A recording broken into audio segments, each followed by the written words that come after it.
Today's video is brought to you by Horror Amino.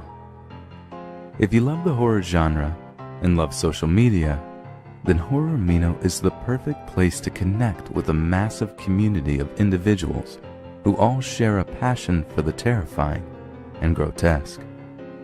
Available for both iOS and Android devices, Horror Amino is a one-stop shop for your frightful pleasures.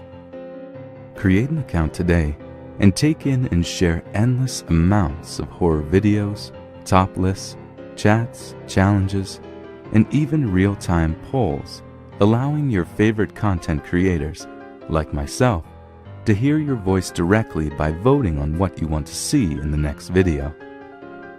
Amino Horror is the only and most easily accessible horror social network to date. Download links for both Android and iOS will be on screen and in the description below, and I encourage everyone to come follow me as we embark upon the next big step in growing this awesome community with Horror Amino. Demon by Grandma's Terrace. It all happened about a month ago in a small village in Turkey. I'm a 15-year-old boy, and I was on vacation in Turkey to meet my grandparents. I was sitting on the terrace at our house with my uncle. It was about midnight. We were just sitting there and talking. Then he went in to eat. I was just sitting there and was texting with my friends on my phone. Suddenly, I felt uncomfortable. I looked up from my phone, and there it was, approximately 4 to 5 meters away. It was a little demon, I think. It was watching my grandma sleeping, and it was on the other side of the terrace. It was blurry to start with, and I didn't know what it was. I quickly took a picture of it with my phone. The first picture was blurred. Then I took another picture, and I was scared to death when I saw it. I looked up again, and it was gone. I still have the picture on my phone. It was about half a meter tall, had white fur all over the body, and a tail that looked reptilian without the fur. It had long pointed fingers, a brown head, and instead of feet it had hooves, and its back legs were like the back legs of a goat. I still have nightmares about it. Anything Goes Demon. I have an alarming and unusual story. I have always been sensitive to energies and spirits, but I have never experienced anything like what I experienced for the past year and a half. When it started, I thought it was a ghost in my old apartment. Things would happen at night while I was sleeping. Things I could not explain. I would feel extremely hot along my entire back, as if I had my back against a fireplace. So hot the feeling would wake me up. I felt static along my arms. The little hairs on my arms would just stand up. I would sometimes wake up to having my feet hanging off the edge of the foot of my bed, as if something had pulled me. I also felt a presence always standing over me on my side of the bed. I say my side because my boyfriend has always slept on the left and me on the right. Then, we moved into another apartment, and for the first few months, everything was normal. I was convinced that the unexplainable things which had happened to me at night were from a ghost who seemed to have stayed at the old apartment. To my surprise, things began to happen again. The same things and more. This ghost had followed me and was getting comfortable. Now I was having nightmares. I was scared to fall asleep due to the unknown. Actually, this ghost was making itself known. It wanted me to know it was there by bumping the bed, waking me up from my sleep, and crawling on the bed. Some of these events happen while in a state of being half asleep and half awake, sometimes fully awake. I constantly felt this thing watching me, and I was afraid. My boyfriend never noticed any of these happenings until the other night I woke him up after this thing bumped the bed. He awoke to console me as usual. I then got out of bed to use the restroom. While I was gone, this thing bumped the bed again, and my boyfriend thought it was me, and when he looked around, there was no one there. This was the only instance in which he had actually witnessed what I have been experiencing. I shared my story to a demonologist who explained that it was not a ghost. This was an incubus or succubus, and it was preparing itself for a sexual attack on me. He gave me some advice to visit a priest, confessing and bringing home some holy water to sprinkle on my bed. I did as he advised, and for a few days I slept well, rosary in hand. Although I continued to feel its presence in my apartment, and I would still see the shadow, only it kept its distance from me. After speaking with the priest and this demonologist, it became apparent to me that this demon was also attacking my boyfriend while sleeping. I was more and more convinced that this incubus or succubus was with him, and now bothering me, so therefore somewhat jealous of me. When I distanced myself from my boyfriend, it left me alone. Then last night, it came to me and seduced me in my sleep. I feel guilty because in my dream I remember knowing what this was, and then giving in to its touch. Could this be the same demon wanting us both, or is it now two different demons? And another thing had me stumped, is that the whole time I had my rosary in hand, and this demon did not care.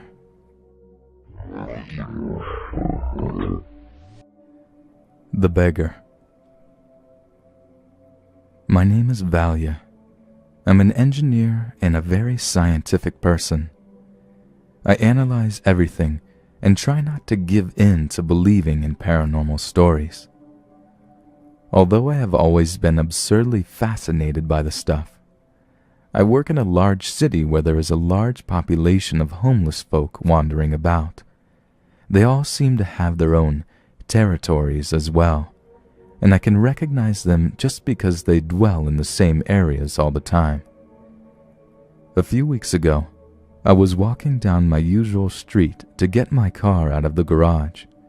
I was walking along and noticed a homeless man sitting on a bench-like thing outside the garage. I had never seen him before, as he wasn't a regular on this particular block.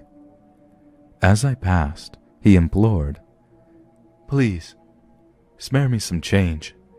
Anything will help." I was thinking about offering him some change, but then realized that all I had were some larger bills and some change buried in my briefcase somewhere. I kept walking, pretending not to hear the man. I felt a pang of remorse as I passed him, but continued. He continued to beg, and then as I sauntered away from him, he said, "Please spare some change. Please, Valia." I immediately turned around, as most people naturally would upon hearing their name, and was met with this homeless man's strange, penetrating stare. I was in utter disbelief that the man knew my name, being that I was not wearing my name tag and had never met him before. There was no logical explanation for it. When I looked back at him, his eyes were black, bottomless, and almost hypnotic. His stare was truly unearthly and vexing. It wasn't evil, but it was powerful, and I had chills running up and down my spine. I truly felt that I knew this person, or creature, or that he or it knew me very well. He continued to stare at me, and he actually stopped begging as other people passed by, which was unusual, as I kept walking, looking at him out of the corner of my eye. I was so unbelievably frightened and speechless. I have no idea what it was or who it was, and why it called my name and no one else's. I have never seen that man again on the street.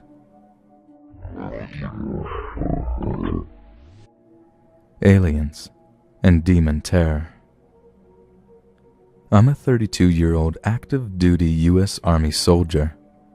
These events all started when I was about 13 years old till present day. I had been living in Shreveport, Louisiana, with my mom, dad, and 3 older brothers at the time. Growing up, we didn't have much money, and our house was a small 3-bedroom, one in which I shared with my older brother, 1-bathroom home. All my life I felt as if I was an outcast or somehow different. I hardly fit in with crowds and didn't have many friends. My oldest brother and I shared a bunk bed, and I slept on the bottom bunk. On one school night, early morning, our room was dark with only the light from our bathroom illuminating from the cracked door. Around 3:30 a.m. I woke up, having a strange feeling overcome my body, the feeling as if somebody was staring at me. I felt completely paralyzed and could not budge or make a sound. Seconds went by, and I managed to turn my head to the left just enough to get a glimpse at something I will never forget. There, right in front of my bed, stood 5 beings, motionless. 4 of these creatures resembled the usual alien greys of some sort. They were grayish, with large heads, about 4 feet tall, with long, slender bodies and hands. But the 5th creature was the one that stood out the most. He stood about 8 feet tall. His eyes were oval-shaped, and even though it was dark in our room, I could still see his eyes pulsating red. It seemed like it was staring right through me. For some reason, I felt as if though he was evil and also their leader. His flesh was also not like the others. It was a brownish color, and his face looked like a hooded skeleton. I don't remember them moving at all, just staring at me and preventing me from moving. They never made a sound. Then all of a sudden I managed to shout to my mom for help. They quickly disappeared. I looked up to see my brother still sound asleep, then ran to my mom's room to tell her, and as I predicted, she didn't believe me. My next experience is what made me a true believer in the paranormal. My episodes continued on and off throughout my teenage years, no matter where we moved. It was now 1994, and I was around 17 years old. At this stage in my life, it got to the point where I knew my sleep paralysis would happen before it actually occurred, given certain signs. Either I'd feel a vibrating sensation in my chest area, or upon waking up, I wouldn't be able to open my eyes. We had now moved out of that house and into a fairly larger one. All of my brothers had moved out or married, living on their own, except for me. One night around 11 p.m., I was beginning to feel that oh-so-familiar feeling again. But this time it would be far worse than I had ever experienced. The hour was around 11 p.m. My father and I were home. My mom had left for work earlier that evening. I was to be at work at 12 a.m. and had just finished ironing my work uniform. Feeling kind of tired, I decided to take a quick nap, and keep in mind that my bathroom was right outside my bedroom door. As soon as I closed my eyes, I felt those feelings run through my chest and overcome my body. Not yet asleep, I quickly tried to open my eyes and spring back up, but it was too late. I'd been paralyzed and could not move or talk. I did my usual routine, trying to fight it off by chanting the Lord's name, but this time it had no effect. I felt helpless. All of a sudden, I started to hear a sound like somebody was talking in some unknown language. I couldn't make out what it was trying to say, but for some strange reason it reminded me of one of those old Space Invader video games by Atari. To make matters worse, it seemed to hate the fact that I chanted the Lord's name. I started to hear a loud buzzing sound, and all of a sudden I felt the most horrific pain I have ever felt in my life. It was like somebody had plunged an electric voltage regulator of some sort directly into my brain, and every time I would attempt to make a sound or move, it would activate the power switch. The pain was intense, almost unbearable. Also, as I said before, I was never asleep, so this wasn't a dream. Eventually, after what seemed like a small eternity, it finally gave in and allowed me to open my eyes just in time to catch a glimpse of a figure. It looked to me like a wrinkly old troll. It was dressed in all black, with long stringy black hair and huge red glowing eyes. I got a strong feeling that it was a female. I watched the shadowy figure hover over my bed for a few seconds and then vanish without a trace. A minute or two passed, and I started to regain my composure. It was hard to believe that only 10 minutes had passed throughout the entire session. Still shaking, I decided to get dressed for work and get the heck out of that house. As I walked out of the house, I passed my dad watching TV and told him what happened. I always felt that he was the one that always believed me. He asked me if I was okay, and I said, "Yeah, I guess so." Then I headed off to work. Now here's the part that terrifies me when I think about it. The next morning I arrived home around 4:30 a.m. To my surprise, my dad was wide awake, sitting on the couch with the TV off.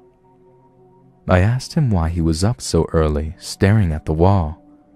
He said, "After you left for work, what time did your friend leave?"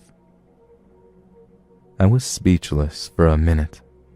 Then I asked him, "What friend are you talking about? I haven't had any company in 2 weeks." He said, "Well, that's odd, because about 2 minutes after you left, an older woman with black hair came dashing out of your room into the bathroom and slammed the door." Then he said he had been up all night. Having a clear view of the bathroom from the living room, he said she never did come back out. After this was said, we just stared at each other, baffled with our mouths wide open. Present day, I'm now a deployed soldier serving in Iraq, and my attacks aren't as severe as they were in my teenage years. But on occasions, I still feel an evil presence.